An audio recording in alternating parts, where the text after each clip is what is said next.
اعوذ باللہ من الشیطان الرجیم بسم اللہ الرحمن الرحیم اللہم صلی وسلم وبارک علی سیدنا محمد وعلی آلہ واصحابہ وازواجہ وذریتہ اجمعین۔ یہ ہم آپ کو پہلے بتا چکے ہیں کہ اللہ تعالیٰ نے جب اس پوری کائنات کو تخلیق کرنے کا ارادہ کیا تو اس سے پہلے اس مالک نے فرمایا تھا کہ کنت کنزا مخفی فاحببت ان اعرف، میں ایک چھپا ہوا خزانہ تھا تو میں نے چاہا کہ میں پہچانا چاہوں۔ اور اللہ کی اسی خواہش کے تحت اس نے پھر اس پوری کائنات کو تخلیق کیا، اور تخلیق کے عمل کے لیے جو سب سے پہلے مالک نے جس نور کا اظہار کیا وہ نور مصطفیٰ صلی اللہ علیہ وآلہ وسلم ہے۔ اسی لیے سیدی رسول اللہ نے فرمایا کہ میں اس وقت بھی نبی تھا جب آدم کی تخلیق بھی نہیں ہوئی تھی، یعنی مٹی اور گارے کے درمیان، جس کا مفہوم یہی کہ آدم کی تخلیق بھی نہیں ہوئی تھی، اور میں اس وقت بھی نبی تھا۔ اور اس کے بعد اللہ تعالیٰ نے نور مصطفیٰ سے تمام انسانوں کی حقیقتوں کو ظہور دیا اور ان سے عہد الست لیا۔ الستو بربکم، یہ بھی قرآن پاک میں لکھا ہوا ہے۔ اور اس کے بعد اللہ تعالیٰ نے آدم علیہ السلام کی بشریت کو بنانا شروع کیا، بشریت کو بنایا گیا، اور اس بشریت میں اللہ تعالیٰ نے وہ کامل نور داخل کر دیا جو مصطفائی اور کبریائی دونوں کا حامل ہے، اور سجدہ اسی نور کو کرایا گیا تھا۔ اس بشریت کے پتلے کو، اس مٹی کے پتلے کو سجدہ نہیں کرایا گیا تھا۔ سجدہ کرنے کا جو حکم دیا گیا تھا وہ اس نور کو تھا کہ جو مصطفائی اور کبریائی کا حامل ہے، اور آدم علیہ السلام کے وجود میں اللہ نے اس کو داخل کر دیا تھا۔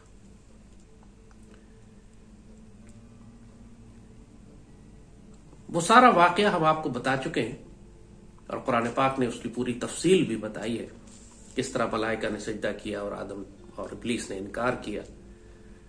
اور پھر آدم علیہ السلام کے اس وجود سے، اسی کے اندر سے اللہ تعالیٰ نے ان کی زوجہ یعنی ایک جوڑا بی بی حوا کو تخلیق کیا۔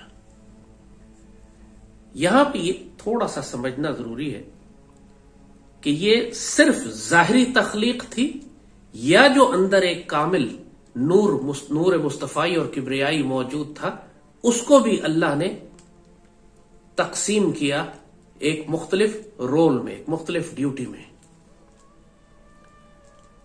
آدم علیہ السلام کے وجود سے ہی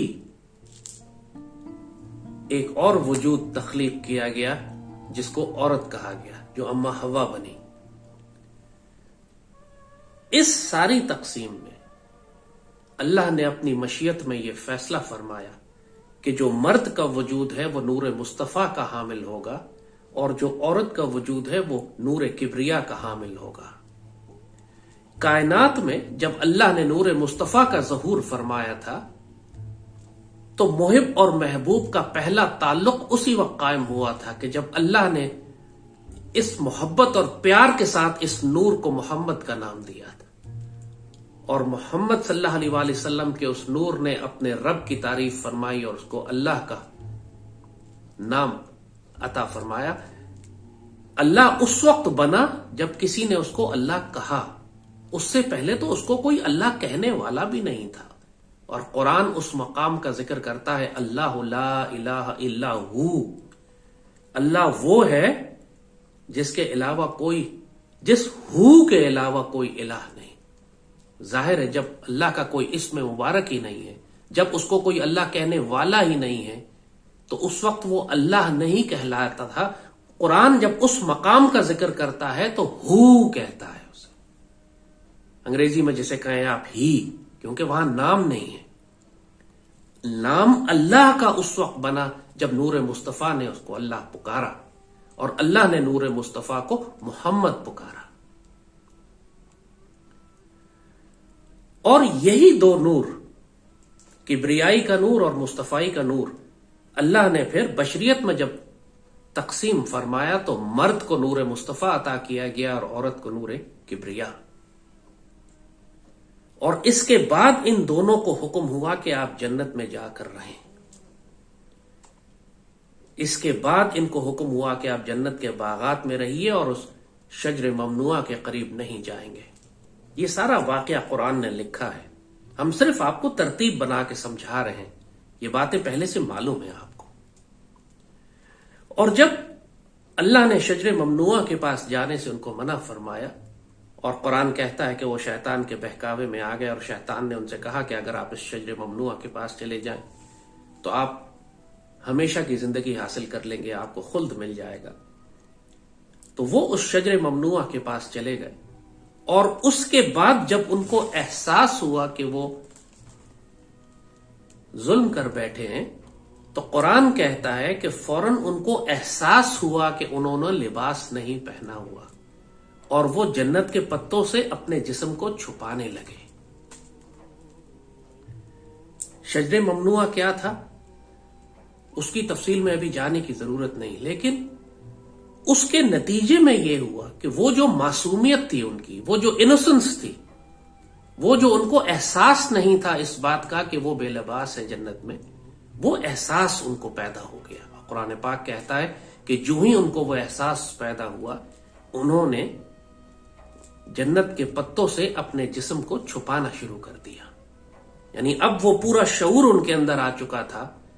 ایک معصوم بچہ جب ہوتا ہے تو اس کو احساس نہیں ہوتا کہ وہ بے لباس ہے، لیکن جیسے ہی باشعور آدمی بے لباس ہو، اس کو احساس ہوتا ہے کہ میں نے لباس نہیں پہنا ہوا.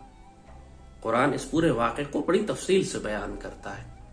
اور اس کے بعد جب ان کو شعور دے دیا گیا، ان کو عقل دے دی گئی، ان کو انٹلیکٹ دے دیا گیا، ان کو یہ احساس دلا دیا گیا کہ آپ بڑے مرد اور عورت ہیں، اس کے بعد اللہ نے ان کو حکم فرمایا کہ آپ دنیا میں جائیں اور دنیا کی ڈیوٹی کریں، کیونکہ دنیا میں اب ڈیوٹی کرنے کے لیے انٹلیکٹ اور عقل اور شعور کی ضرورت تھی. اللہم صلی وسلم مبارک علی سیدنا محمد وعلی آلہ وصحبہ وسلم.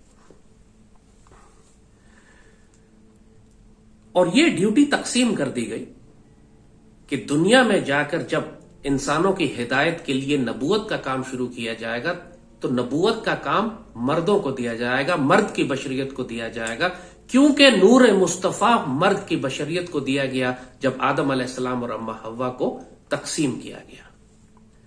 پہلے وہ سب نور ایک ہی وجود کے اندر تھے آدم علیہ السلام میں، بعد میں اسی آدم کے اندر سے نور کبریا نکال کر ایک عورت کا وجود بنا کر وہ نور اس میں داخل کر دیا گیا. اور جب دنیا میں نبوت کی ڈیوٹی کے لیے پھر آدم علیہ السلام اور اما حوا کو بھیجا گیا تو نور مصطفیٰ اور نبوت کا نور جو ہے وہ مرد میں دیا گیا. اسی لیے 1,24,000 انبیاء جو گزرے ہیں وہ تمام مرد ہیں. عورتوں کو نبوت اسی لیے نہیں دی جاتی یا دی گئی کیونکہ اللہ تعالیٰ نے اسی وقت فیصلہ کر دیا تھا کہ نور مصطفیٰ کا حامل مرد ہوگا اور نور کبریا کی حامل عورت ہے.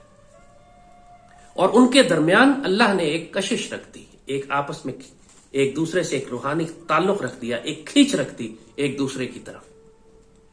اور یہ جو نور حقیقت وہ جو کھینچ جو ہے وہ نور مصطفیٰ اور نور کبریا کی ہے.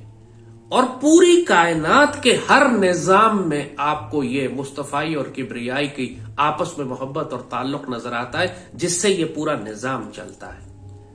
چاہے وہ الیکٹران اور پروٹون کی آپس میں ایک دوسرے کی جانب کھینچ ہو، چاہے وہ نارتھ پول اور ساؤتھ پول، مقناطیس کے نارتھ اور ساؤتھ پول ایک دوسرے کی جانب کھینچیں، پوری گیلیکسی کا یہ نظام، یہ کشش ثقل کا نظام، یہ پوری گیلیکسیز کا یہ پوری کائنات میں آپ کو یہ نور مصطفیٰ اور نور کبریا کی آپس کی محبت اور تعلق اور ایک دوسرے کی جانب کھینچنے کا عمل نظر آتا ہے. یہ سب صدقے ہیں اس محبت کے اور اس تعلق کے کہ جو نور مصطفیٰ کو نور کبریا سے اور کبریا کو مصطفیٰ کے ساتھ پیار ہے. یہ پوری کائنات اسی کا صدقہ ہے. آپ اس کو فزکس میں اور میٹا فزکس سے سمجھنا چاہیں، فزکس سے سمجھیں یا میٹا فزکس سے یا کوانٹم فزکس سے، ہر جگہ آپ کو یہی طاقتیں نظر آئیں گی جو انسان کی عقل جن کو سمجھ نہیں سکتی. گریوٹی کیا ہے، یہ نارتھ پول اور ساؤتھ پول کے یہ پولز کیسے بن رہے ہیں، کشش ثقل کیا ہے، یہ پوری کائنات ایک دوسرے الیکٹران اور پروٹون کے درمیان ایک دوسرے کی کشش کیا ہے، یہ پوری کائنات کا نظام جو الیکٹران اور پروٹون میں ہو رہا ہے اور وہ ایک دوسرے کا طواف کر رہے ہیں،